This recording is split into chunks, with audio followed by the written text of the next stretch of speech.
Hello everyone, स्वागत है आपका द PYQ में। हम लोग देख रहे हैं BPSC की तैयारी के लिए घटना चक्र। तो यहाँ पे हम लोग प्राचीन हिस्ट्री से हमने शुरुआत की थी। पिछले लेक्चर में हमने 50 क्वेश्चन किए हैं। इस लेक्चर में हम लोग 51वें क्वेश्चन के साथ स्टार्ट करेंगे। तो क्वेश्चन है, कर्नाट वंश का जो संस्थापक हैं ये कौन थे? नान्यदेव, नरसिंहदेव, विजयदेव, हरिदेव, कोई नहीं या एक से अधिक। ठीक है, तो यहाँ पे संस्थापक का नाम पूछ रहा है। कौन सा वंश है? कर्नाट वंश है। ठीक है, कहाँ पाया जाता था? तो मिथिला में पाया जाता था। इसके जो संस्थापक थे उनका नाम है नान्यदेव। ठीक है, तो कर्नाट वंश के जो संस्थापक थे ये नान्यदेव थे। और इनका जो टाइमलाइन है वो देख सकते हैं हम, 1097 से 98 के बीच में इनकी टाइमलाइन है। इनकी जो राजधानी थी वो थी सिमरावगढ़। ठीक है, और इस कर्नाट वंश का जो शासनकाल था पूरा 1097 से शुरू हुआ था और 1325 तक चला था। ये मिथिला का स्वर्ण युग कहलाता है। नेक्स्ट क्वेश्चन है, कर्नाट वंश का अंतिम शासक कौन था? ठीक है, तो यहाँ पे अंतिम शासक की बात हो रही है। पहले हमने देखा संस्थापक कौन थे, तो नान्यदेव थे। अभी अंतिम शासक कौन था? तो यहाँ पे करेक्ट आंसर हो जाएगा हरि सिंह। हरि सिंह जो थे वो कर्नाट वंश के अंतिम शासक थे। नेक्स्ट क्वेश्चन है, किस काल में अछूत की अवधारणा, ठीक है, अनटचेबिलिटी जो है, ये जो एक बिलीफ था ये स्टार्ट होता है? तो ये ऋग वैदिक काल दिया है, उत्तर वैदिक काल दिया है, उत्तर गुप्त काल दिया है ऑप्शन में। इसके साथ ही धर्मशास्त्र के समय। तो करेक्ट ऑप्शन हो जाएगा धर्मशास्त्र के समय जो अछूत की अवधारणा थी ज़्यादा स्पष्ट होती है। धर्मशास्त्रों के समय जो 4 वर्ण थे, ब्राह्मण, क्षत्रिय, वैश्य एवं शूद्र, ठीक है, इसके अलावा भी अन्य जातियां पाई जाती थी। और पाणिनि जो है उनके अकॉर्डिंग 2 प्रकार के शूद्र हुआ करते थे, जिसमें एक थे निर्वसित और दूसरे थे अनिर्वसित। तो ये जो निर्वसित हुआ करते थे ये अस्पृश्य माने जाते थे, मतलब अछूत माने जाते थे। नेक्स्ट है, कनिष्क के शासनकाल में बौद्ध सभा किस नगर में आयोजित की गई थी? तो कनिष्क के शासनकाल में जो बौद्ध सभा थी वो कुंडल ग्राम कश्मीर में की गई थी। ठीक है, तो यहाँ पे चौथी और अंतिम संगति सभा जो है वो कुषाण शासनकाल में, कनिष्क के राज्यकाल में, कश्मीर के कुंडलवन नामक स्थान में। ठीक है, कश्मीर के कुंडलवन नामक स्थान पे हुई थी। इसकी जो अध्यक्षता थी वो वसुमित्र ने किया था। याद रखिएगा, ये भी इम्पॉर्टेंट है, पूछा जाता है। वसुमित्र इसके अध्यक्ष थे और जो उपाध्यक्ष थे वो थे अश्वघोष। ठीक है, दोनों ही नाम इम्पॉर्टेंट है।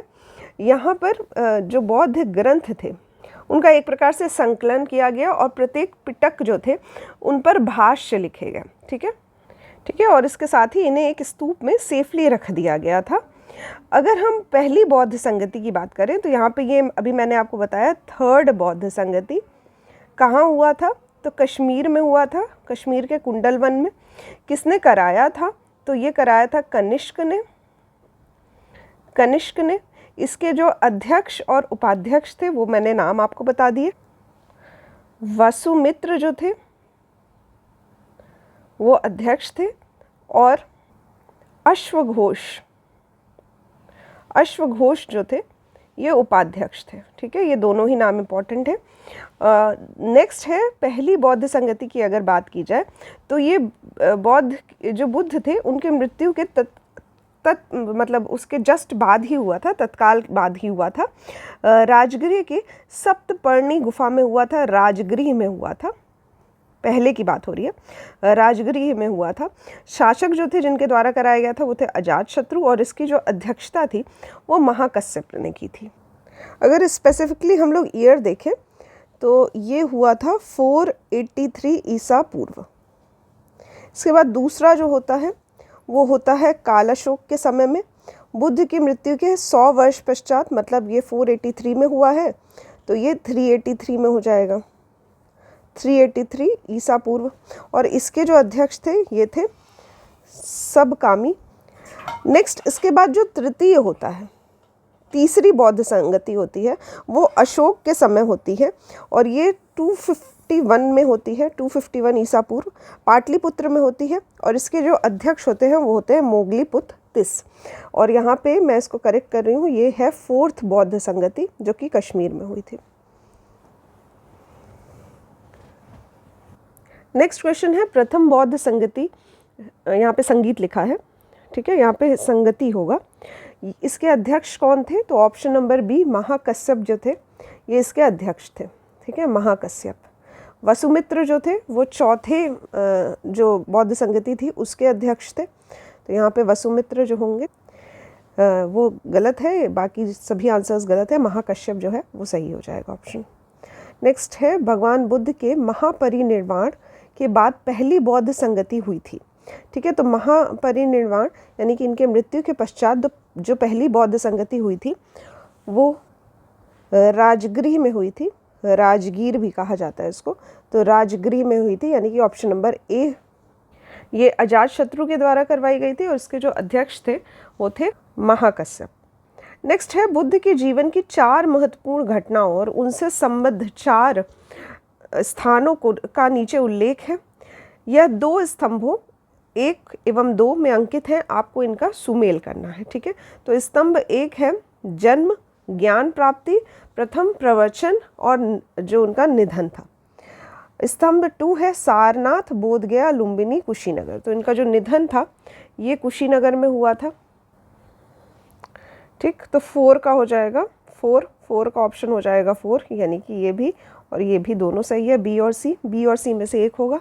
जन्म जो है उनका लुम्बिनी में हुआ था, ज्ञान प्राप्ति जो थी ये बोधगया में हुई थी और प्रथम प्रवचन इन्होंने सारनाथ में दिया था, यानी कि हमारा ऑप्शन नंबर सी जो है वो सही हो जाएगा। ऑप्शन नंबर सी हमारा सही है, ठीक है। तो इस तरह से इनका जो जन्म है 563 में हुआ था, कपिलवस्तु के समीप है लुम्बिनी वन, यहाँ पे हुआ था। बोधगया के वैशाख पूर्णिमा की रात को इनको ज्ञान प्राप्ति हुई थी और काशी के सारनाथ जिसको ऋषिपत्तन नाम से जाना जाता था वहाँ पे इन्होंने धर्मचक्र प्रवर्तन यानी कि अपना प्रथम उपदेश दिया था। कुशीनगर में इनका निधन हुआ था। नेक्स्ट क्वेश्चन है बोधगया में किसे ज्ञान प्राप्ति हुई थी? तो करेक्ट ऑप्शन हो जाएगा बोधगया की ज्ञान प्राप्ति जो है गौतम बुद्ध को हुई थी, ऑप्शन नंबर बी जो है वो हमारा सही हो जाएगा।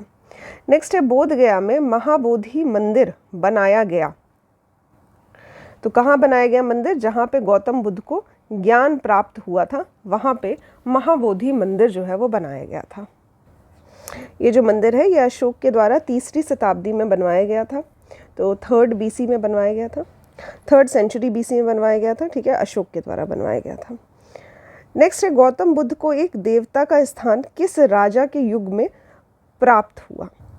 ठीक है, तो याद रखिएगा जो देवता का स्थान है यानी कि इनका जो पूजा पाठ है, इनके मूर्ति बनाने की कला जो है वो शुरू हुई, पूजा पाठ करने का जो कार्य शुरू हुआ ये कनिष्क के समय हुआ था। कनिष्क के द्वारा चतुर्थ बौद्ध संगति जो है इसको संपन्न कराया गया था और इसमें जो बौद्ध धर्म है वो 2 भागों में बट गया था, एक था हीनयान, एक था महायान, ठीक है। तो यहाँ पे जो महायान शाखा थी इन्होंने बुद्ध को देवता माना, साथ ही इनकी पूजा की जाने की जो प्रथा थी उसकी शुरुआत की थी। नेक्स्ट क्वेश्चन है ईसा पूर्व 6ठी सदी में विश्व की प्रथम गणतंत्रात्मक व्यवस्था कहाँ थी? तो ऑप्शन है वैशाली, एथेंस, स्पार्टा, पाटलिपुत्र। तो यहाँ पे वैशाली जो है वो सही ऑप्शन हो जाएगा। वैशाली जो था वो एक रिपब्लिक स्टेट हुआ करता था। इसके अलावा वज्जी और मल जो है ये दोनों भी गणतंत्रात्मक शासन व्यवस्था के द्वारा चलाए जाते थे, बाकी जो सभी महाजनपद थे वो राजतंत्रात्मक थे। नेक्स्ट क्वेश्चन है 16 महाजनपद की सूची उपलब्ध है, तो कहाँ पे उपलब्ध है? करेक्ट ऑप्शन हो जाएगा ऑप्शन नंबर बी अंगुत्तर निकाय। इसके अलावा अगर बात की जाए तो जन वसभ सुत में केवल 12 राज्यों का उल्लेख मिलता है और अगर जैन धर्म भगवती सूत्र की बात की जाए तो यहाँ पे 16 महाजनपद का उल्लेख तो मिलता है लेकिन इनके नाम जो हैं वो भिन्न प्रकार से दिए गए हैं। और अंगुत्तर निकाय की बात की जाए तो ये एक बौद्ध ग्रंथ है जहाँ पे 16 महाजनपदों की सूची जो है वो उपलब्ध है, ठीक है। कौन कौन से हैं? तो अंग, मगध, काशी, कोसल, वज्जी, मल, चेदी, वत्स, कुरु, पांचाल, मत्स्य, सूरसेन, अस्मक, अवंती, गांधार और कंबोज। नेक्स्ट क्वेश्चन है नालंदा विश्वविद्यालय की स्थापना का युग कौन सा है? ठीक है, तो अगर युग की बात की जाए तो ये गुप्त काल में बना था। इसके जो संस्थापक थे वो थे कुमारगुप्त, ठीक है। तो कुमारगुप्त के द्वारा इसको बनवाया गया था, नालंदा बौद्ध विहार को दान दिया गया था। इसके अलावा और भी कई गुप्तकालीन राजा हुए हैं, जैसे कि बुद्धगुप्त, तथागत गुप्त, साथ ही बालादित्य, जिन्होंने विहार को कई सारे दान दिए थे। ठीक है। नेक्स्ट है नालंदा विश्वविद्यालय किस लिए विश्व प्रसिद्ध था। ठीक है। यहाँ पे बौद्ध धर्म का दर्शन यानी कि बौद्ध धर्म की जो फिलॉसफी थी उसके लिए काफ़ी फेमस था नालंदा विश्वविद्यालय। इसके साथ ही कई विदेशी यात्री जो थे वो भी बौद्ध धर्म दर्शन पढ़ने के लिए नालंदा विश्वविद्यालय आते थे, जैसे कि एक चीनी यात्री हुएनसेंग थे जिन्होंने जो अध्ययन के लिए आए थे नालंदा विश्वविद्यालय। नेक्स्ट क्वेश्चन है मध्यकालीन भारत में मनसबदारी व्यवस्था क्यों लागू की गई थी। ठीक है। तो ये एक प्रशासनिक व्यवस्था थी जो कि अकबर के द्वारा शुरू की गई थी। इसका कारण क्या था, क्यों लागू की गई थी। तो ऑप्शन नंबर बी यानी कि सैनिकों की सुगमता से भर्ती हेतु इसको लागू किया गया था। अन्य ऑप्शन भी हम लोग देख सकते हैं। तो राजस्व एकत्रित करने के लिए यानी कि टैक्स लेने के लिए ये गलत हो जाएगा। धार्मिक सद्भावना के लिए ये भी गलत हो जाएगा, इसमें कोई धार्मिक मत नहीं था। स्वच्छ प्रशासन सुनिश्चित करने के लिए ये भी गलत है, और उपयुक्त में से कोई नहीं या एक से अधिक ये गलत हो जाएगा। सैनिकों की सुगमता से भर्ती के लिए मनसबदारी व्यवस्था जो थी वो लागू की गई थी। किसके द्वारा लागू की गई थी, अकबर के द्वारा। ठीक है। मनसब द्वारा 3 बातें निर्धारित होती थी। पहला, पदाधिकारी का वरीयता क्रम, जो उसकी रैंक था वो जो निर्धारण होता था। इसके साथ ही इनका वेतनमान, इनकी जो सैलरी थी वो थी। और तीसरा, इसका इनकी जो रिस्पॉन्सिबिलिटी यानी कि उत्तरदायित्व होगा, ये सभी निर्धारण जो है वो मनसब के द्वारा किया जाता था। तो मनसबदार एक व्यक्ति होता था जो अपने मनसब के अकॉर्डिंग, अपने रैंक के अनुसार सैनिकों की भर्ती करता था, सैनिकों को रखता था। ठीक है। तो सैनिकों की प्रत्यक्ष भर्ती की जाती थी, उनका रख रखाव किया जाता था। ये सभी उत्तरदायित्व जो था ये मनसबदारों का हुआ करता था, और बदले में मनसबदारों को नकद मिलता था या फिर जागीर मिलती थी। नेक्स्ट क्वेश्चन है कथन दिया हुआ है और कारण दिया हुआ है। कथन कह रहा है कि 12वीं शताब्दी के अंत तक नालंदा महाविहार का पतन हो गया था। ठीक है। तो ये जो कथन है ये सही है। नेक्स्ट है कारण दिया हुआ है महाविहार को राजकीय प्रक्षय मिलना बंद हो गया था। ठीक है। यहाँ पे कारण भी सही है, लेकिन ये इसका कारण नहीं है, इस वजह से इसका पतन नहीं हुआ था। तो यहाँ पे ऑप्शन नंबर हो जाएगा कि दोनों सही है, परंतु आर जो है वो एक ही सही व्याख्या नहीं करता है। ठीक है। ऑप्शन नंबर बी हमारा सही हो जाएगा। तो नालंदा विश्वविद्यालय जो है 12वीं सदी के अंत तक यहाँ पे कई सारे मुस्लिम आक्रमण हुए, उसके फलस्वरूप जो महाविहार था उसका पतन हो गया था। बंगाल के पाल शासकों द्वारा विक्रमशिला विश्वविद्यालय को संरक्षण देने के फलस्वरूप नालंदा का महत्व भी घटने लगा था। ठीक है।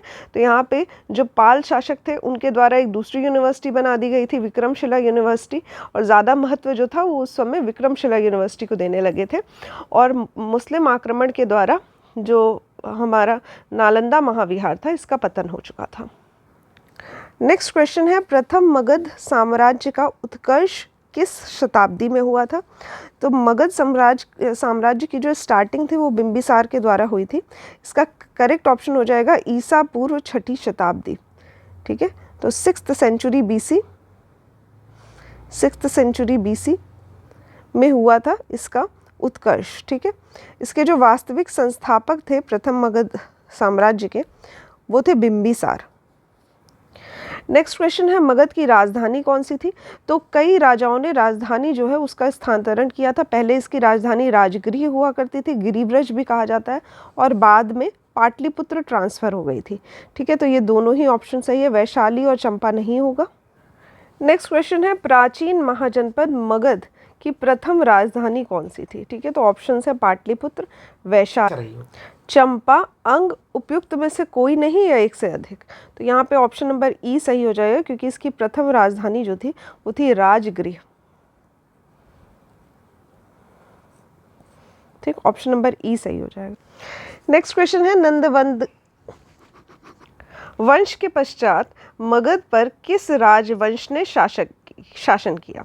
तो यहाँ पे नंद वंश के बाद आए थे मौर्य। तो करेक्ट ऑप्शन हो जाएगा ऑप्शन नंबर ए।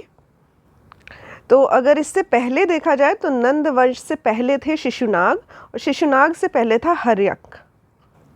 इसके अंत के बाद में आते हैं नंद वंश, जिसमें कुल 9 राजा हुए हैं। पहले हैं उग्रसेन, ठीक है, जिन्हें महापद्म नाम से भी जाना जाता है, पुराणों में इनका नाम जो है महापद्म लिखा हुआ है। नेक्स्ट है पंडूक, फिर है कुछ खास नहीं है, ये सभी नाम जो है वो आप लोग देख सकते हैं एक बार। लास्ट जो है वो है, लास्ट जो थे वो थे घनानंद, ठीक है, यहाँ पे नाम गलत लिखा हुआ है, धननंद लिखा हुआ है, धनानंद थे, जिनको पद से हटाया गया था चंद्रगुप्त मौर्य के द्वारा चाणक्य की मदद से, ठीक है। तो यहाँ पे मौर्य वंश की जो स्थापना होती है वो नंद वंश के बाद होती है, ठीक है। तो यहाँ पे भी वही सारी बातें लिखी है। चंद्रगुप्त मौर्य ने जो धनानंद थे इनकी हत्या कर दी थी और बाद में नंद वंश का अंत कर दिया था। होता क्या था कि ये लोग बलपूर्वक जनता से धन वसूलते थे और भारी कर लिए जाते थे छोटी छोटी वस्तुओं पे। तो इस प्रकार जनता जो थी वो शासकों के विरुद्ध हो गई थी। नेक्स्ट क्वेश्चन है, जिसके ग्रंथ में चंद्रगुप्त मौर्य का विशिष्ट रूप से वर्णन हुआ है वह है, ठीक है। तो चंद्रगुप्त मौर्य के बारे में हमें जानकारियां जो मिलती हैं ये मुद्रा राक्षस से मिलती है, जो कि विशाख दत्त के द्वारा लिखी गई है। तो ऑप्शन नंबर सी सही हो जाएगा, विशाख दत्त, जिनके द्वारा मुद्रा राक्षस नामक एक किताब लिखी गई थी। नेक्स्ट क्वेश्चन है, निम्नलिखित में से मगध का कौन सा राजा सिकंदर महान, ठीक है, सिकंदर द ग्रेट जो थे उनके समकालीन था। तो यहाँ पे ऑप्शन नंबर बी सही हो जाएगा, जो घनानंद जो थे ये अलेक्जेंडर द ग्रेट यानी कि सिकंदर महान के समकालीन थे। नेक्स्ट क्वेश्चन है, पाटलिपुत्र में स्थित चंद्रगुप्त का जो महल है ये मुख्यतः बना था, तो ये लकड़ी का महल बना था। यहाँ पे ऑप्शन नंबर सी हमारा सही हो जाएगा। नेक्स्ट क्वेश्चन है, अष्टप्रधान का गठन किसने किया था, ठीक है, ठीक है। तो यहाँ पे ऑप्शन नंबर डी यानी कि शिवाजी जो है ये सही हो जाएंगे। इनके जो साम्राज्य था उसमें अष्टप्रधान हुआ करते थे, अष्टप्रधान की व्यवस्था हुआ करती थी, यानी कि 8 मंत्री नियुक्त किए जाते थे, जिसमें होते थे पेशवा, अमात्य, मंत्री, सचिव, सुमंत, सेनापति, पंडित राव और न्यायाधीश। नेक्स्ट क्वेश्चन है, निम्नलिखित में से किस मौर्य राजा ने दक्कन की विजय प्राप्त की थी, ठीक है। तो यहाँ पे जो दक्कन है उसकी विजय चंद्रगुप्त मौर्य ने, जो कि मौर्य साम्राज्य के संस्थापक माने जाते हैं, इन्होंने दक्षिण भारत की यात्रा की, साथ ही यहाँ पे विजय भी प्राप्त की। नेक्स्ट क्वेश्चन है, अभिलेख जिससे यह प्रमाणित होता है कि चंद्रगुप्त का प्रभाव पश्चिम भारत पर था वह कौन सा अभिलेख है, ठीक है। तो यहाँ पे कलिंग का शिलालेख है, अशोक का गिरनार का शिलालेख है, थर्ड ऑप्शन है रुद्रदमन का जूनागढ़ शिलालेख। तो करेक्ट ऑप्शन हो जाएगा हमारा रुद्रदमन का जूनागढ़ शिलालेख, जिसमें चंद्रगुप्त मौर्य का भी वर्णन मिलता है। तो यहाँ पे रुद्रदमन का जूनागढ़ अभिलेख जो है इससे ज्ञात होता है कि चंद्रगुप्त मौर्य ने सौराष्ट्र में स्थित एक प्रांतीय शासक हुआ करते थे पुष्यगुप्त, इन्होंने सुदर्शन झील का निर्माण करवाया था। बाद में अशोक ने इस जलाशय में बहुत सी नहरें बनवाई थी, ठीक है। तो इस तरह से यहाँ पे इस जूनागढ़ अभिलेख में ये सभी वर्णन मिलता है कि किस तरह से सुदर्शन झील का निर्माण हुआ। बाद में अशोक ने आके इसमें जो नहरें बनवाई थी उनका उल्लेख जो है जूनागढ़ अभिलेख में मिलता है। नेक्स्ट क्वेश्चन है, निम्न में से कौन सा क्षेत्र अशोक के साम्राज्य में सम्मिलित नहीं था।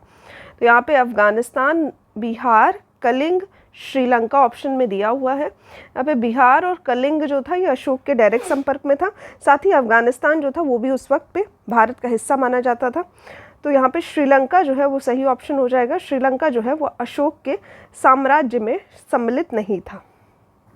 तो अगर बात की जाए अशोक के साम्राज्य की, तो चोल, पांड्य, सत्यपुत्र, केरलपुत्र और ताम्रपड़ी यानी कि श्रीलंका को छोड़कर सर्वत्र जगह पे अशोक का शासन चलता था। ये जो बातें यहाँ पे लिखी गई है ये द्वितीय शिलालेख से, अशोक का जो द्वितीय शिलालेख है वहाँ से प्राप्त होता है, इसका वर्णन मिलता है।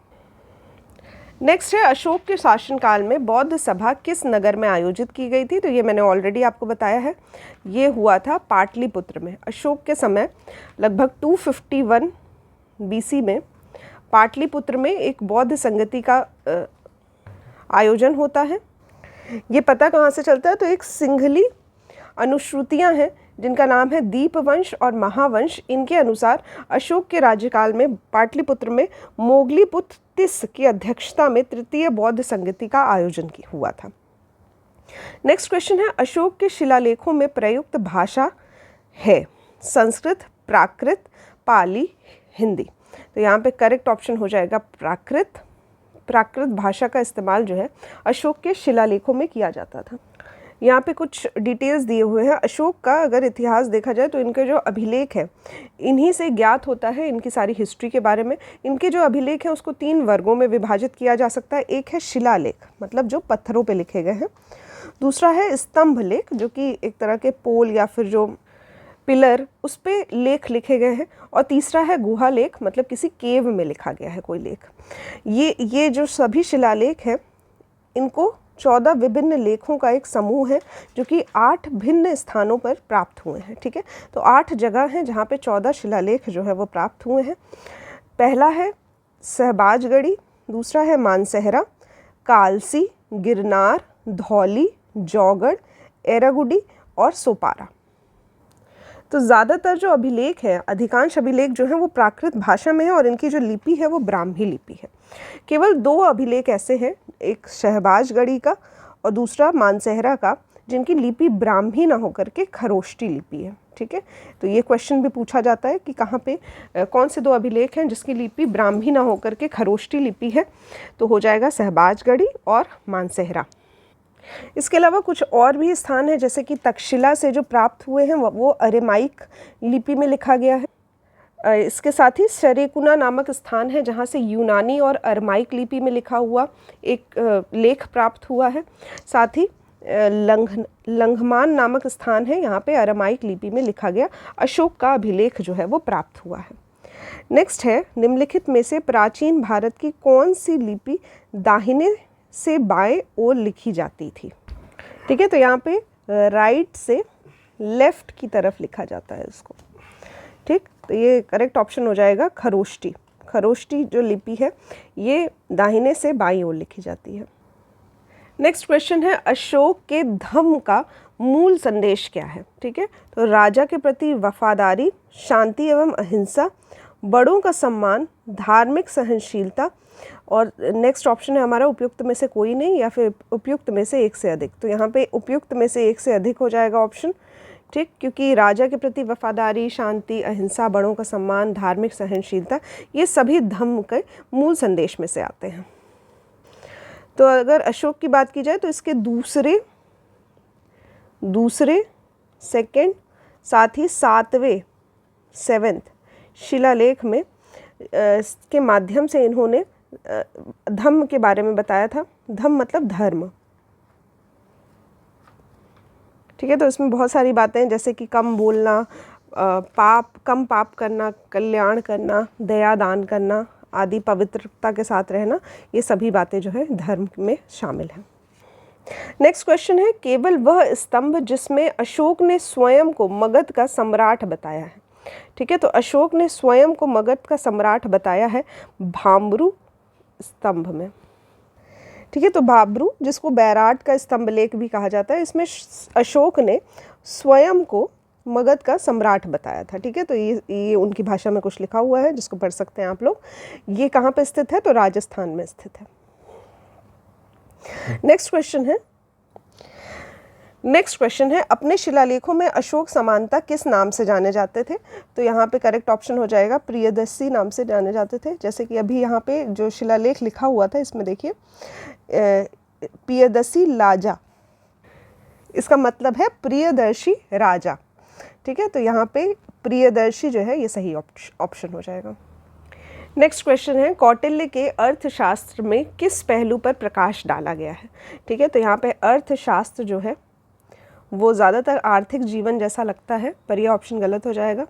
इसमें राजनैतिक नीतियों के बारे में लिखा हुआ है। कौटिल्य के द्वारा लिखी गई पुस्तक है अर्थशास्त्र, जिसमें बहुत सारी बातें जो है मगध साम्राज्य के बारे में हमें पता चलती हैं।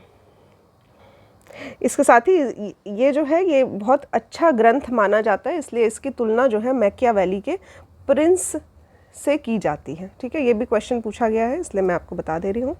नेक्स्ट है, कौटिल्य की जो पुस्तक है अर्थशास्त्र किस विषय पर आधारित है? तो यहाँ पे करेक्ट ऑप्शन हो जाएगा शासन कला के सिद्धांत और अभ्यास। ठीक है, आर्थिक संबंध नहीं होगा। इसके अलावा देखा जाए तो विदेश नीति के संबंध में तो इसमें बातें लिखी गई है, ठीक है। तो शासन कला का सिद्धांत और अभ्यास, साथ ही विदेश नीति, धन संचय के बारे में भी लिखा हुआ है कि किस तरह साम्राज्य में धन संचय यानी टैक्सेस वगैरह किस तरह से लिए जाने चाहिए, इसलिए इसका आंसर हो जाएगा, तो यहाँ पे करेक्ट ऑप्शन हो जाएगा उपयुक्त में से एक से अधिक, यानी ऑप्शन नंबर ई सही हो जाएगा।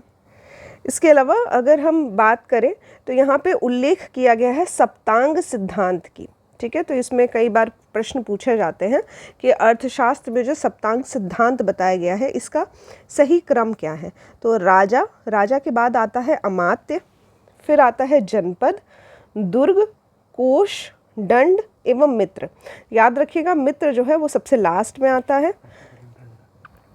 नेक्स्ट क्वेश्चन है मेगास्थनीज ने भारतीय समाज को कितनी श्रेणियों में विभाजित किया था, ठीक है। तो मेगास्थनीज के द्वारा लिखी गई थी इंडिका और उसमें इन्होंने भारतीय समाज को 5, 4, 6, तो यहाँ पे करेक्ट ऑप्शन हो जाएगा 7 भागों में विभाजित किया था, 7 श्रेणियों में विभाजित किया था।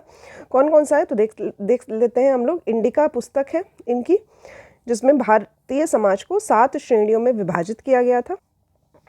एक है दार्शनिक यानी कि फिलोसोफर, दूसरा कृषक फार्मर, पशुपालक, कारीगर, योद्धा, निरीक्षक और सभासद, ठीक है। तो इनके काम के आधार पर किस कार्य में व्यक्ति है इसके आधार पर 7 भागों में विभाजित किया गया था मेगास्थनीज ने।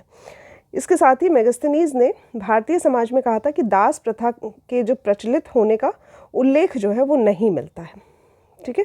तो इनके अनुसार दास प्रथा का उल्लेख जो है मौर्य काल में नहीं मिलता है। इसके साथ ही इन्होंने ये भी बताया था कि मौर्य काल का कोई भी व्यक्ति जो था वो जाति से बाहर विवाह कर सकता था, ठीक है, नहीं कर सकता था, और साथ ही उसके भिन्न जो पेशा था वो भी नहीं अपना सकता था। तो जो पिता का कार्य होगा वही पुत्र को करना पड़ेगा, और साथ ही अपने जाति के अलावा किसी और जाति में विवाह भी नहीं कर सकता है। नेक्स्ट क्वेश्चन है मौर्य समाज का 7 वर्णों में विभाजन का विशेष रूप से उल्लेख जो है कहाँ किया गया है। तो यहाँ पे मेगास्थनीज की जो पुस्तक है इंडिका, इसमें 7 वर्गों में विभाजन किया गया है मौर्य समाज का। नेक्स्ट क्वेश्चन है पेरिप्लस ऑफ द इरीथियन सी। तो यहाँ पे पेरिप्लस ऑफ द इरीथियन सी एक किताब है जिसके लेखक कौन है। तो यहाँ पे ऑप्शंस कई सारे दिए हुए हैं, इसका सही ऑप्शन हो जाएगा उपयुक्त में से कोई नहीं, ठीक है। तो यहाँ पे ये जो किताब है इसके लेखक के बारे में पता नहीं है, पर बहुत सारी बातें जो है हमें मौर्य साम्राज्य के बारे में इस किताब से पता चलती हैं। नेक्स्ट क्वेश्चन है वह स्रोत जिससे पाटलिपुत्र के प्रशासन का वर्णन उपलब्ध है, ठीक है। तो एडमिनिस्ट्रेशन का जो वर्णन है उसका सोर्स क्या है, करेक्ट ऑप्शन हो जाएगा इंडिका, ठीक है। तो यहाँ पे मेगास्थनीज ने उल्लेख किया था कि पाटलिपुत्र में 5 सदस्यों की 6 समितियां होती थी। इसके साथ ही जो नगर के पदाधिकारी होते थे उनको एस्टिनोमोई नाम से जाना जाता था, ठीक है। तो ये नाम भी पूछे जाते हैं इसलिए याद रखिएगा। नेक्स्ट क्वेश्चन है पाटलिपुत्र को किस शासक ने सर्वप्रथम अपनी राजधानी बनाई, ठीक है। तो पाटलिपुत्र का जो स्थानांतरण था वो किसके द्वारा किया गया था, उदयन के द्वारा किया गया था। ये हमने पिछले लेक्चर में पढ़ा था। यहाँ पे वो ऑप्शन दिया नहीं है, तो यहाँ पे चंद्रगुप्त मौर्य सही हो जाएगा। चंद्रगुप्त मौर्य जो थे इन्होंने पाटलिपुत्र को अपनी राजधानी बनाई थी। नेक्स्ट क्वेश्चन है इनमें से किसने सर्वप्रथम व्यापक पैमाने पर स्वर्ण मुद्रा का प्रचलन किया, ठीक है। याद रखिएगा व्यापक पैमाने पर स्वर्ण मुद्रा का प्रचलन मतलब कि फर्स्ट टाइम नहीं कर रहे हैं ये। जो फर्स्ट टाइम गोल्ड कॉइन का यूज़ था वो गुप्त वंश के द्वारा किया गया था, ठीक है। लेकिन सबसे ज़्यादा जो उपयोग है वो किसके द्वारा किया गया था, तो ऑप्शन है पुष्यमित्र शुंग, मिनांडर, विम कैडफिसिस, गौतमीपुत्र सतकर्णी। तो यहाँ पे करेक्ट ऑप्शन हो जाएगा विम कैडफिसिस। इन्होंने व्यापक तौर से जो सोने के सिक्के थे उसका इस्तेमाल किया था। ये कुषाण शासक थे, ठीक है। तो कुषाण शासक जो थे ये व्यापक पैमाने पर स्वर्ण मुद्रा का प्रचलन जो है इन्होंने प्रारंभ किया था। नेक्स्ट क्वेश्चन है कला की गांधार शैली निम्न समय में फली फूली, ठीक है। तो किसके समय में गांधार शैली जो है वो ज़्यादा इस पर ध्यान दिया गया, तो ये है कुषाणों के समय। कुषाणों के समय में गांधार शैली का जो कला थी, इस समय पे 2 कला जो थी वो काफ़ी ज़्यादा प्रचलित थी। एक थी गांधार शैली, एक थी मथुरा शैली। और इसमें कनिष्क ने दोनों को ही पर्याप्त प्रोत्साहन दिया था। इसके साथ ही जो गांधार कला थी वो यूनानी कला से प्रभावित थी। नेक्स्ट क्वेश्चन है, इनमें से किस शासक ने चतुर्थ बौद्ध संगीति कश्मीर में आयोजित की थी? तो इसका ऑलरेडी मैंने आपको बताया, जो चतुर्थ बौद्ध संगीति थी ये कश्मीर में आयोजन किया गया था। कनिष्क के द्वारा इसका आयोजन किया गया था और इसमें वसुमित्र जो थे वो अध्यक्ष थे और अश्वघोष जो थे वो उपाध्यक्ष थे।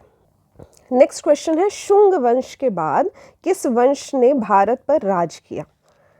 तो यहाँ पे मैं आपको सीक्वेंस बता देती हूँ। जो पूरा मगध साम्राज्य है उसमें सबसे पहले आता है हर्यक वंश, हर्यक वंश के बाद आता है शिशुनाग, फिर आते हैं नंद वंश, नंद वंश आता है, उसके बाद आता है मौर्य वंश और फिर आता है शुंग। ठीक है, शुंग वंश आता है और इसके बाद आते हैं कण्वा, यानी कि ऑप्शन नंबर सी। ठीक है, तो कण्व वंश जो था वो इसके बाद आता है शुंग वंश के बाद। इसके शुंग वंश के जो अंतिम राजा थे उनका नाम था देवभूति और इनके जो अमात्य थे उनके द्वारा, षड्यंत्र के द्वारा इनको मार दिया गया था। अमात्य कौन थे? वसुदेव। तो वसुदेव जो होते हैं वो हो जाते हैं कण्व राजवंश के संस्थापक। इसके अलावा ये भी प्रश्न पूछा जाता है कि ये एक ब्राह्मण वंश था।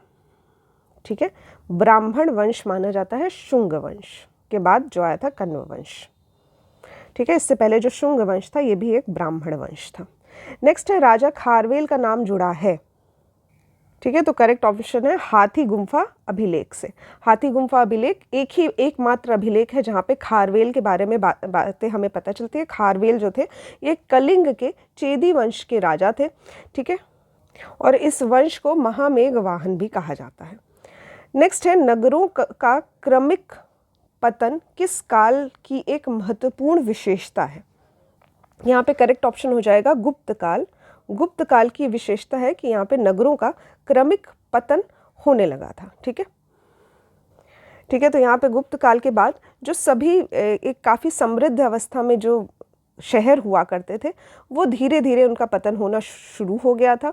पाटलिपुत्र की यदि बात की जाए तो ह्वेनसैंग के अनुसार जब उसका आगमन हुआ था तो ये नगर की बजाय एक गांव के रूप में परिवर्तित हो गया था। मथुरा जैसा जो महत्वपूर्ण नगर था, साथ ही और भी जो नगर थे, ये सभी का एक प्रकार से काफ़ी पतन हो गया था और ये जो प्रॉपर नगर के रूप में व्यवस्थित हुआ करते थे इनका अब पतन हो चुका था। नेक्स्ट है, निम्नलिखित में से कौन सा बंदरगाह गुप्त काल में उत्तर भारतीय व्यापार के लिए उपयोग किया जाता था? तो यहाँ पे है उत्तर भारतीय व्यापार के लिए कौन सा बंदरगाह उपयोग किया जाता था? तो यहाँ पे दोनों ही तरफ के बंदरगाह यानी कि ईस्ट और वेस्ट दोनों ही तरफ के बंदरगाह का उपयोग किया जाता था। ईस्ट की बात की जाए तो ताम्रलिप्ति और वेस्ट की बात की जाए तो बड़ौच। ये ऑप्शन नंबर बी और सी दोनों ही सही हो जाएगा, यानी कि हमारा ऑप्शन क्या हो जाएगा? More than one, option number ई। ठीक है, तो गुप्त काल में बंगाल में ताम्रलिप्ति एक प्रमुख बंदरगाह था। इसके साथ ही यहाँ पे दक्षिण पूर्वी एशिया, चीन, लंका, जावा, सुमात्रा आदि से व्यापार होता था। पश्चिम भारत की बात की जाए तो बंदरगाह में भड़ोच जो था वो बहुत फेमस हुआ करता था। नेक्स्ट है, किस शासक वंश ने मंदिरों एवं ब्राह्मणों को सबसे अधिक ग्राम अनुदान में दिया था? ठीक है, तो यहाँ पे सबसे अधिक जो अनुदान है मंदिरों और ब्राह्मणों को सबसे ज़्यादा अनुदान जो है वो दिया था गुप्त वंश ने। ठीक है, तो ऑप्शन नंबर ए सही हो जाएगा हमारा। नेक्स्ट क्वेश्चन है, गुप्त युग में भूमि राजस्व की जो दर थी वो क्या थी? तो जो लैंड टैक्स लिया जाता था ये उपज का छठा भाग यानी कि 1/6 हुआ करता था। 1/6 भाग जो था वो एज अ टैक्स लिया जाता था गुप्त काल में। नेक्स्ट क्वेश्चन है, भागवत संप्रदाय के विकास में किसकी देन अत्यधिक थी? तो यहाँ पे जितने भी गुप्त वंश के शासक हैं उन्होंने मंदिरों और ब्राह्मणों को काफ़ी अनुदान दिया था। तो इस तरह से भागवत संप्रदाय के विकास के लिए अत्यधिक जो देन थी वो गुप्त शासकों के द्वारा दी गई थी। साथ ही यहाँ पे अगर स्पेशली बात की जाए तो वैष्णव धर्म को मानते थे। जो गुप्त शासक थे वो ज़्यादातर वैष्णव मतानुयायी हुआ करते थे और अधिकांश शासक जो थे वो परम भागवत की टाइटल भी लेते थे। ठीक है, तो इनका जो एक झुकाव था वो वैष्णव धर्म की तरफ ज़्यादा देखा गया है। साथ ही विष्णु का जो वाहन होता है गरुड़, ये गुप्त शासन का राज चिन्ह हुआ करता था। ठीक है, राज चिन्ह हुआ करता था। तो यहाँ पे ऑप्शन नंबर डी जो है हमारा सही हो जाएगा। तो इस लेक्चर में बस इतना ही। नेक्स्ट लेक्चर से हम लोग स्टार्ट करेंगे 100 क्वेश्चन के बाद। 100 क्वेश्चन तक हम लोग कर चुके हैं, तो अगर आपने पिछला लेक्चर नहीं देखा है तो प्लीज़ उसके साथ ही कंटिन्यू करिएगा। इसके साथ हम लोग आगे कंटिन्यू करेंगे बाकी के लेक्चर्स के लिए। तो आज के लेक्चर में बस इतना ही। Thank you for watching.